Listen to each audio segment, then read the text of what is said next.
convicted of kidnapping their grandson and then taking him to Brazil. They have now been sentenced to prison. They were sentenced today after being convicted of helping their daughter in federal court, and it's turned into international conversation.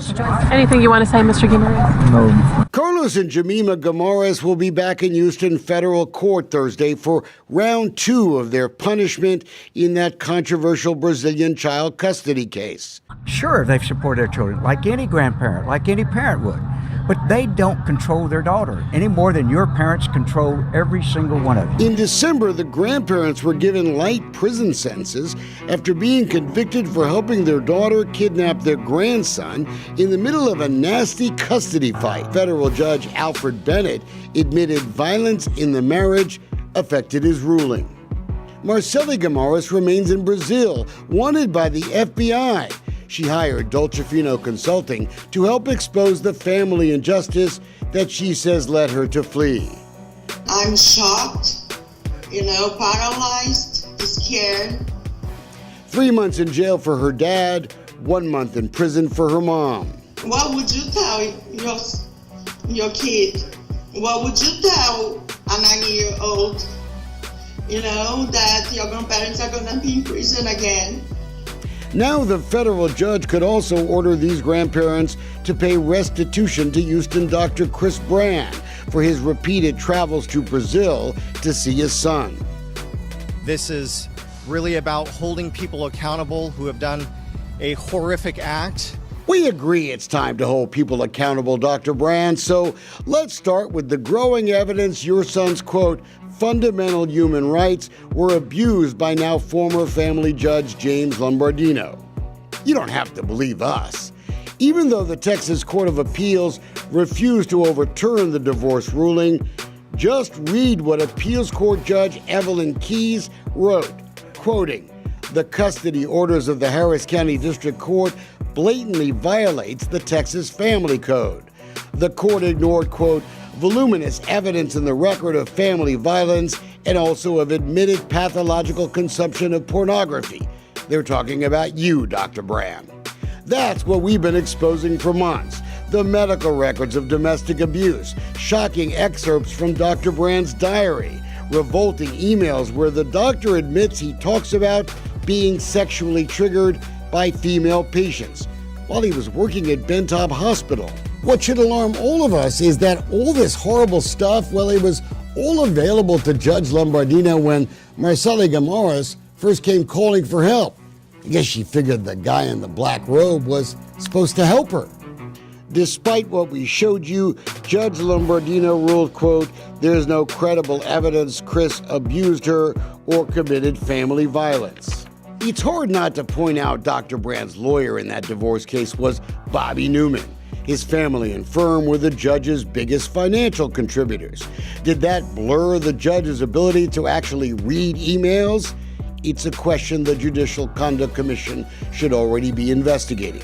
And now all Harris County taxpayers should be alarmed at what the county-run hospital district is trying to pull. Harris Health is now asking the Attorney General to let them hide email communications about Dr. Brand. It's clear the folks who run Bentop Hospital were worried about our investigation and whether we could prove they ignored allegations one of their own doctors was getting triggered by naked female patients. We do have this email, though, written by a health system communications director after we first asked about Dr. Brand. Quoting, "Hasn't seen a patient at Bentop since November 2017. And his primary practice is at Baylor St. Luke's. Thank goodness," he wrote. It's not clear if Harris Health is more worried about their female patients or about our bad pub, but they clearly think fondly of my questions. Quoting, "It's like old times, and not in a warm, nostalgic kind of way." We've now asked Harris Health for all internal investigations of all their doctors. Betcha they'll try to hide that too. And that's wrong. Marceli Gamoras maintained she fled to Brazil because she was afraid her son Nico would not be protected, frightened by the confessed violence in her marriage. He punched me, he hurt me, he threw me against the wall. I couldn't hear for a whole month. in one side. He did all this in front of his own son. Brazilian courts have let her stay there. It's really important for me that my son has a great childhood. Oh, I'm sorry. That's okay. And you go. Hello. Sorry, I couldn't keep him. So, okay. Yes, I want my son to be happy. I want my son to have a regular life like anyone else. The Justice Department went after the Gamoras family after Dr. Brand's PR campaign to Congress gained political steam. They had all the same documents we've shown you, yet federal prosecutors fought to hide the most graphic records from the jury that later convicted the Gamoras family. This is not about a pound of flesh or vindication or, trying to get revenge on anyone. But who really won here, Dr. Brand? Nico remains in Brazil with his mother, knowing his dad just helped send his grandparents to prison.